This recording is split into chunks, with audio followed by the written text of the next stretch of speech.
You're listening to an Airwave Media Podcast. What does Sputnik have to do with student loans? How did a set of trembling hands end the Soviet Union? How did inflation kill moon bases? And how did a former president decide to run for a second non-consecutive term? These are among the topics we deal with on the My History Can Beat Up Your Politics podcast. We tell stories of history that relate to today's news events. Give a listen. My History Can Beat Up Your Politics, wherever you get podcasts.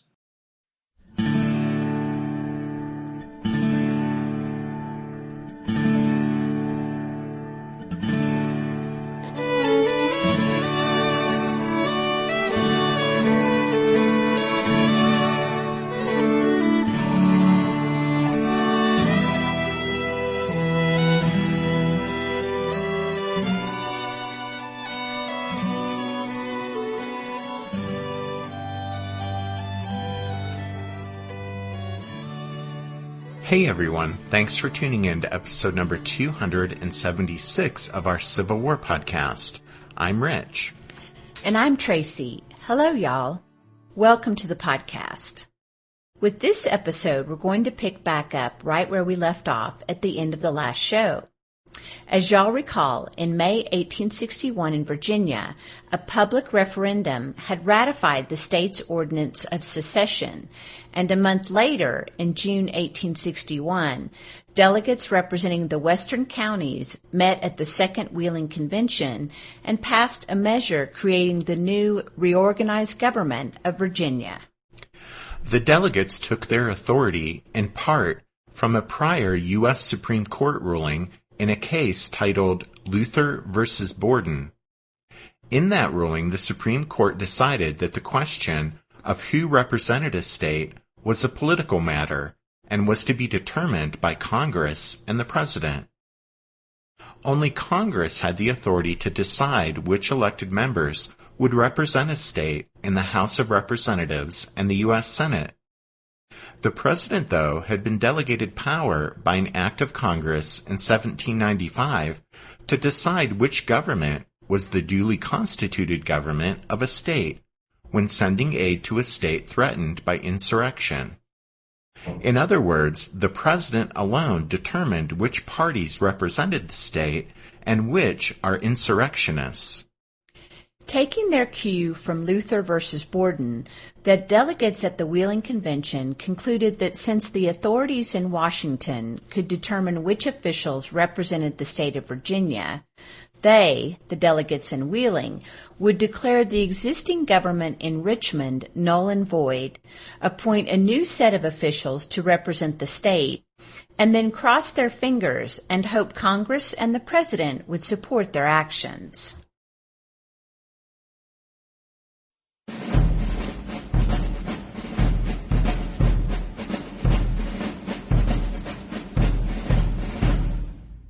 Having declared the existing government in Richmond null and void, and all state offices held by secessionists to be vacant, the Wheeling Convention appointed Francis Pierpont as governor, and John Carlisle and Waitman Willey to fill the vacant Senate seats.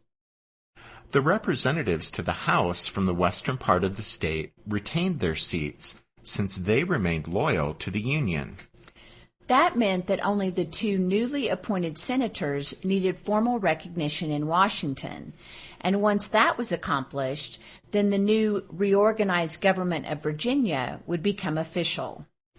After some debate, the U.S. Senate, by a vote of 35-5, recognized the newly appointed senators of the reorganized government of Virginia as the legitimate representatives of that state. And then President Lincoln gave his de facto sanction to the actions of the Wheeling Convention by recognizing Francis Pierpont as governor of Virginia in all of his correspondence.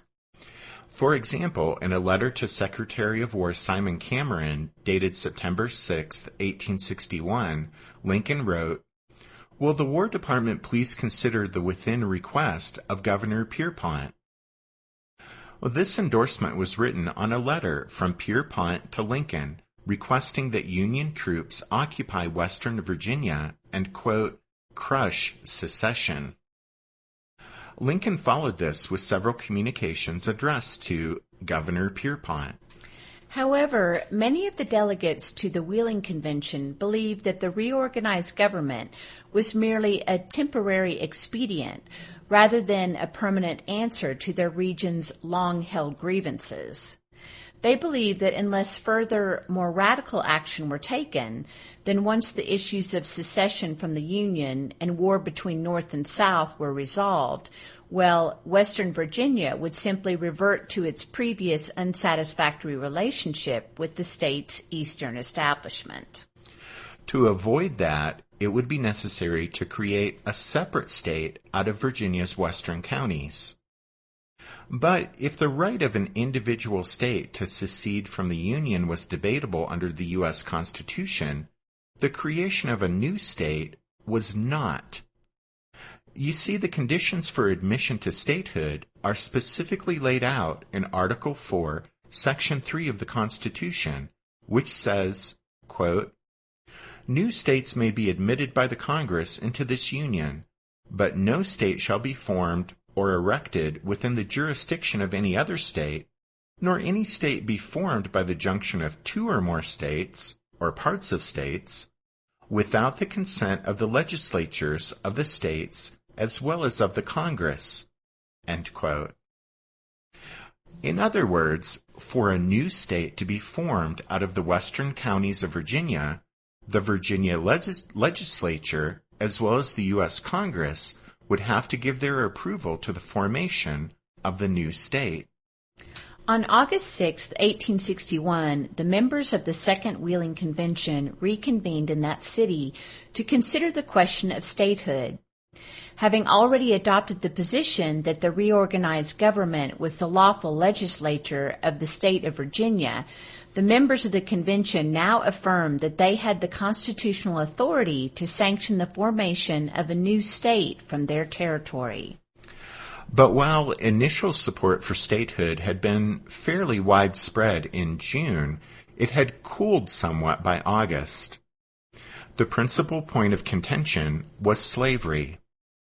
The anti-slavery delegates were wary of the slavery faction, who they felt wanted to use statehood to boost their political power.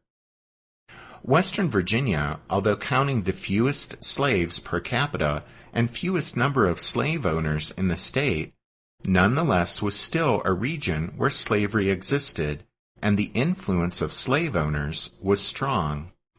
If admitted to the Union, Western Virginia would presumably enter as a slave state, but this prospect was unacceptable to some of the region's leaders, as well as some members of the U.S. Congress. The area under the jurisdiction of the reorganized government had a population of about 376,000 people, of whom just over 18,300 were slaves. Slaves, therefore, accounted for slightly less than 5% of the region's total population. But although slavery might appear to be a minor factor in both Western Virginia's population and economy, it was a major political issue. On one side were the slave owners, whose political influence was considerably disproportionate to their numbers. On the other side were the advocates of abolition, who believed emancipation was more important than statehood. Rather than entering the Union as a slave state, they preferred waiting out the war and taking their chances on a total federal victory. The fundamental issue to be decided by the August Convention, however, was not the status of slavery within the region, but whether or not to form a new state. A series of resolutions were introduced, some calling for adjournment, others for immediate statehood. Each resolution was defeated in turn. Finally, the delegates agreed to put the question of statehood to a public referendum. As part of the referendum, delegates would be elected to attend a constitutional convention should statehood receive a majority of votes. The question of slavery and emancipation was tabled. The referendum was scheduled for October 24th. The Constitutional Convention was scheduled to meet 4 weeks later, on November 26th, should the question favoring statehood pass.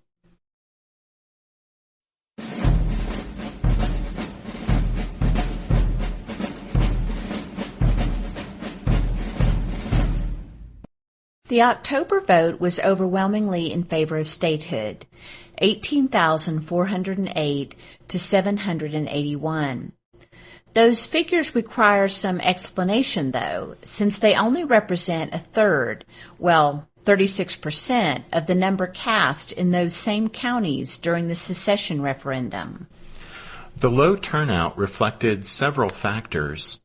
First, in a lot of counties, a great many of the men were by now serving in one army or the other. Then, in certain counties, both Confederate sympathizers and pro-Unionist abolitionists simply refused to vote. The Confederate sympathizers no doubt stayed home since a loyalty oath to the Union was required to vote. Federal troops were stationed in certain counties, supposedly to ensure a free vote and suppress anti-statehood intimidation. The fact that federal soldiers were present in the two counties where the largest number of votes against statehood were cast seems to support the notion that the election was freely held, since the troops could easily have suppressed the votes in those two counties. Of course, it's not possible to tell what the vote would have been without the presence of the soldiers. At any rate, the low turnout didn't deter the advocates of statehood from moving ahead. The referendum having supported statehood, a constitutional convention was called for November 26th in Wheeling. The first order of business was the selection of a name for the new state. Some of the names considered were Kanawha, New Virginia, Western Virginia, Allegheny, and Augusta, but the delegates finally settled on West Virginia. Of the 50 counties that would make up the new state, 17 had voted for the secession ordinance back in May and now reported no election results in the referendum on statehood. These counties did have delegates at the convention, but it seems doubtful that they represented the majority view of most citizens of the secession counties.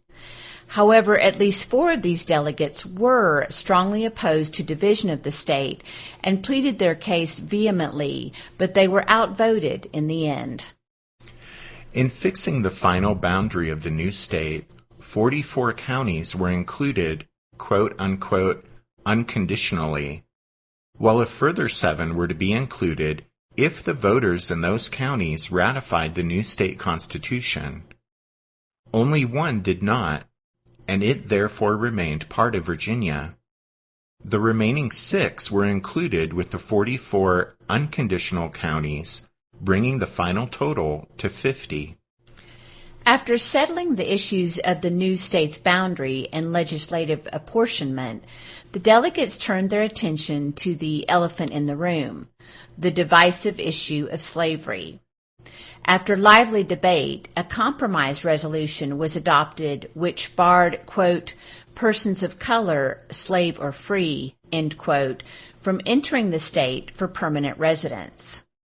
This would prevent the importation of new slaves, but the delegates chose to remain silent on what to do about existing slaves, thus sidestepping the issue entirely.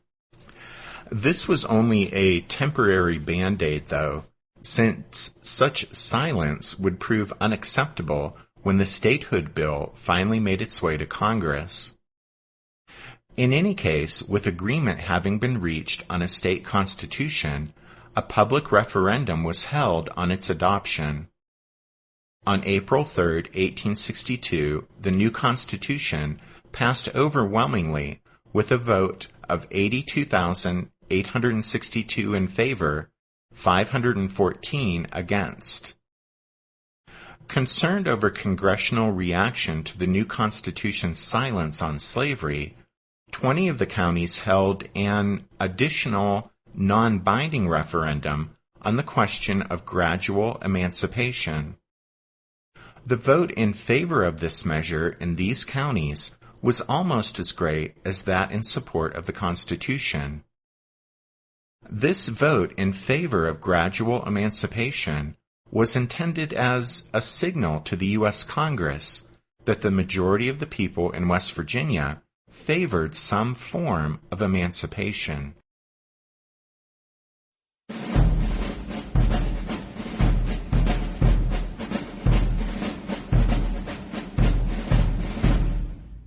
Did archaeologists discover Noah's Ark? Is the rapture coming as soon as the Euphrates River dries up? Does the Bible condemn abortion? Don't you wish you had a trustworthy academic resource to help make sense of all of this?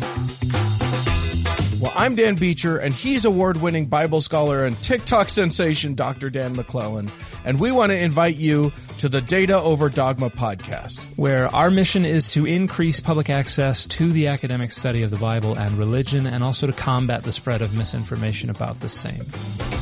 But, in a fun way. Every week we tackle fascinating topics. We go back to source materials in their original languages. And we interview top scholars in the field. So whether you're a devout believer, or you're just interested in a clear-eyed, deeply informed look at one of the most influential books of all time, we think you're going to love the Data Over Dogma podcast. Wherever you subscribe to awesome shows. What's something you learned in history class that you feel wasn't the whole truth? Better yet, what's something you didn't learn at all that was omitted completely? That's what I'd like to call redacted history.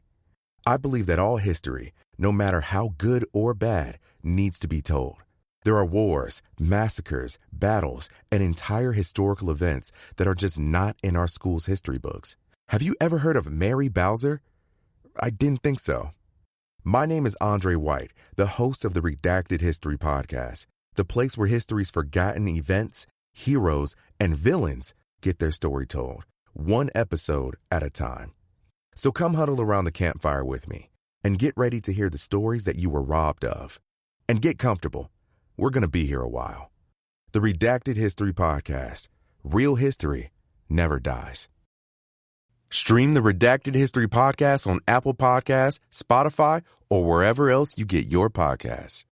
With the results of the constitutional referendum and the reorganized government's approval in hand, one of the two U.S. senators representing the reorganized government of Virginia, Waitman Willie, introduced a bill into the Senate on May 29, 1862, calling for statehood for West Virginia. The bill immediately ran into opposition from both moderate Republicans and abolitionists. Charles Sumner of Massachusetts offered an amendment calling for the complete abolition of slavery as a requirement for statehood. Benjamin Wade of Ohio offered a compromise amendment calling for gradual emancipation. Wade's amendment provided that any slave under 21 years of age on July 4, 1863, would become free on their 21st birthday. A new complication arose when the reorganized government's second senator, John Carlisle, changed his position. Previously a supporter of statehood, he now insisted that the entire process which had brought everyone to this point ought to be redone. The long and the short of it is that Carlisle's real objection was the possibility that gradual emancipation might be, quote, unquote, dictated by Congress. Carlisle and others back in West Virginia who aligned themselves with him wanted this issue of emancipation to be a state issue, not a measure enforced by the U.S. Congress. Carlisle, it seems, hated abolitionists more than he desired statehood. And so advocates of statehood back home quickly labeled Carlisle a traitor to their cause, while in Washington, his challenge to the legitimacy of the process that had led to the Constitutional Convention caused several senators to rethink their support for West Virginia's statehood.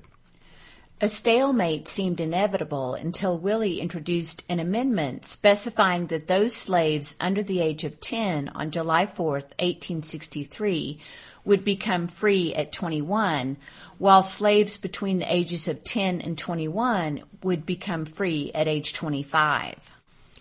It was this gradual emancipation amendment that was finally adopted by the Senate, with the stipulation that the already approved state constitution be amended accordingly.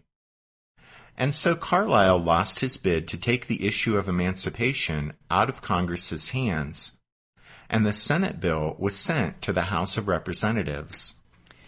Arriving in the House of Representatives, the West Virginia Statehood Bill was referred to committee on June 3, 1862, but didn't come to the floor of the House for debate and a vote until December 9th, 6 months after being introduced. Here it ran into trouble again, not because of its emancipation provisions, or lack thereof, but because of the question of whether the reorganized government in Wheeling was legally competent under the U.S. Constitution to approve a division of the state of Virginia. After a day of debate, a vote was called for on December 10th, and when the dust finally had settled, the House passed the Senate bill by a vote of 96 to 55.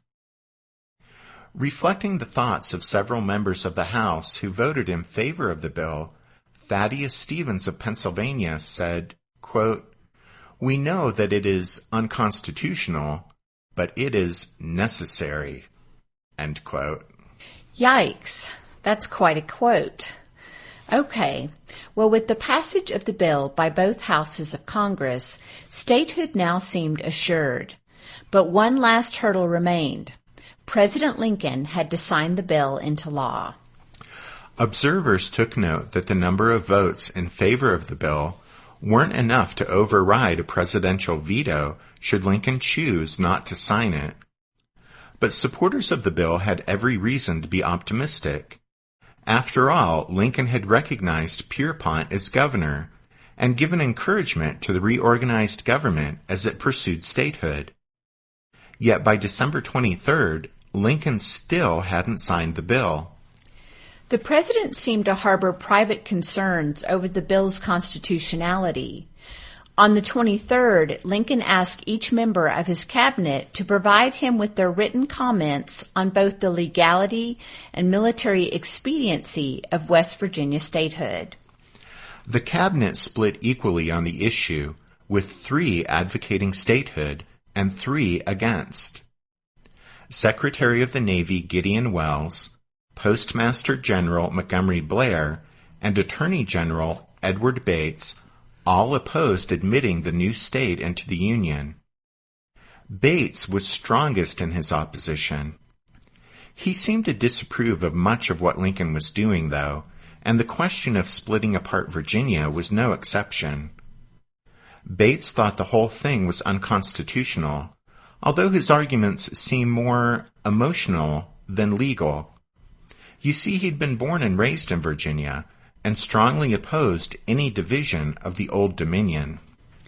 Supporting the admission of West Virginia were Secretary of State William Seward, Secretary of War Edwin Stanton, and Secretary of the Treasury Salmon Chase. Significantly, none of the cabinet members in their responses to Lincoln specifically addressed the question of slavery, even though West Virginia was to be admitted to the Union as a slave state. Among the strongest arguments against admission was the fact only 19,000 Virginians voted in the referendum on statehood. These votes were all cast in the western counties, while the rest of the state's electorate ignored the proceedings. While 19,000 represented 36% of the total votes cast in the western counties during the secession referendum in May 1861, it represented a little over 10% of the 166,000 statewide total for the May vote. In other words, 166,000 voters throughout the rest of Virginia did not participate in the referendum on statehood. This begged the question, do 19,000 voters out of 185,000 have the right to decide whether a state is split apart? And is the vote of a fraction of the qualified electorate valid in electing a new, reorganized state government to represent the whole? In a message accompanying his signing of the bill, Abraham Lincoln made clear that he thought the answer to those questions was yes. In fact, Lincoln's acceptance of the West Virginia election results is consistent with his Amnesty and Reconstruction Proclamation of December 1863, which came to be known as the 10% Plan. Lincoln's 10% Plan is essential to understanding his vision for Reconstruction. This plan offered amnesty to all Confederates for their secessionist activities, including their right to retain all of their property, exclusive of slaves, upon their taking of an oath of allegiance.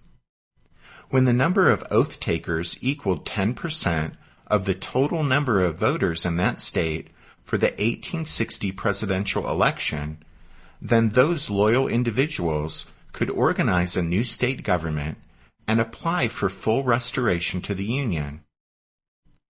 The loyal voters of Western Virginia, therefore, met Lincoln's 10% requirement. It seems clear that Lincoln had favored statehood all along. On December 31st, he answered critics of the bill by stating, quote, "It is said that the admission of West Virginia is secession and is tolerated only because it is our secession.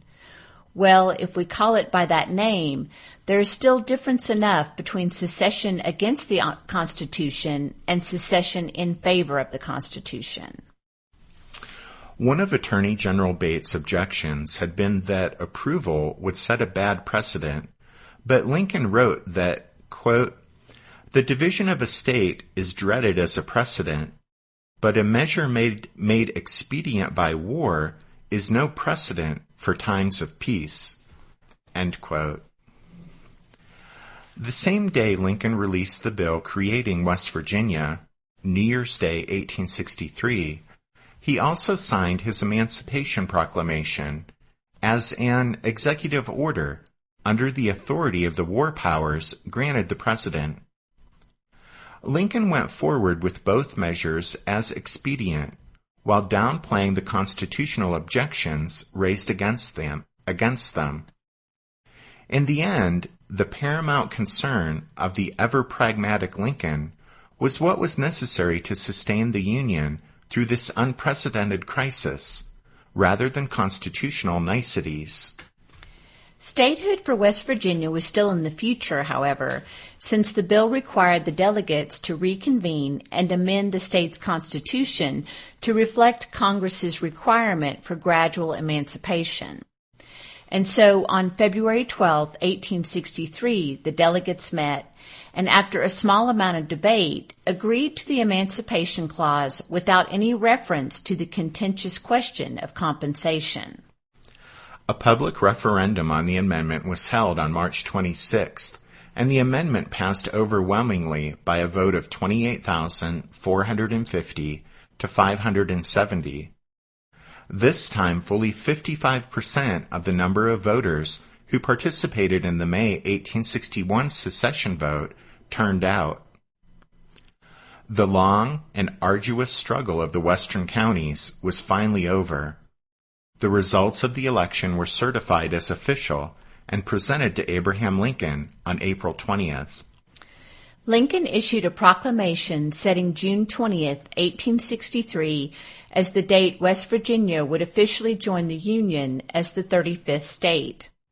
She was the first state to be admitted to the Union since the Civil War had begun and entered as a slave state, all with the approval of Congress and the blessing of the President. On February 3, 1865, the West Virginia State Legislature abolished slavery. It set up a system of free public schools without regard to race. But a later constitution, adopted after former Confederates regained the right to vote and hold office, segregated schools. The Supreme Court turned back Virginia's post-war attempts to reclaim its lost territory, but debate about the legitimacy of the state's creation has never ended.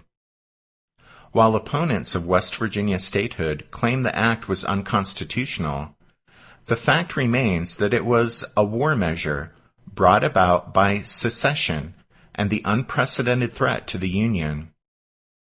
Few events during the Civil War were as paradoxical or convoluted as the birth of the state of West Virginia. But the citizens of the new state summed up their opinion of the matter with the words on their state seal, Montani semper liberi. Mountaineers are always free.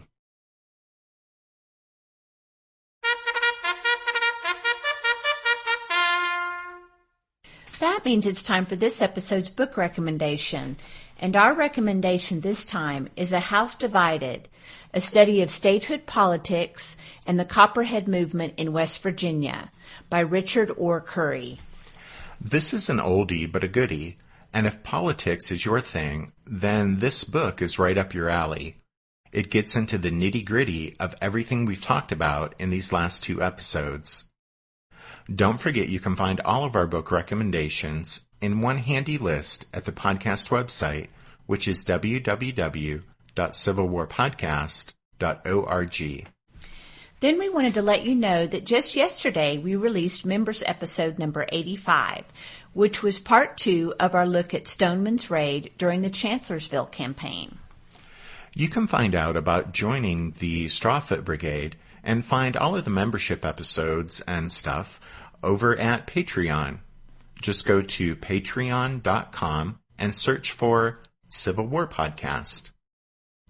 Thanks to everyone who has already made the switch from the website and signed up on Patreon. And also thank you to you first-timers who have just signed on the last 2 weeks since we've made the change. It's your support that's going to keep the podcast moving forward into the future. And then before we sign off, we wanted to let you know that there won't be a new show next weekend. Not only will it be Easter, but we'll also be taking some time next weekend to celebrate our 20th anniversary. Although our anniversary gift to ourselves is actually our visit to Gettysburg in June. Have we mentioned we're going to Gettysburg in June? Yes, I think we have. Okay, so thanks for listening to this episode of The Civil War, 1861 to 1865, a history podcast. Rich and I do hope you join us again next time when we'll be heading out west to Mississippi to start the Vicksburg story arc. But until then, take care. Thanks, everyone. Bye.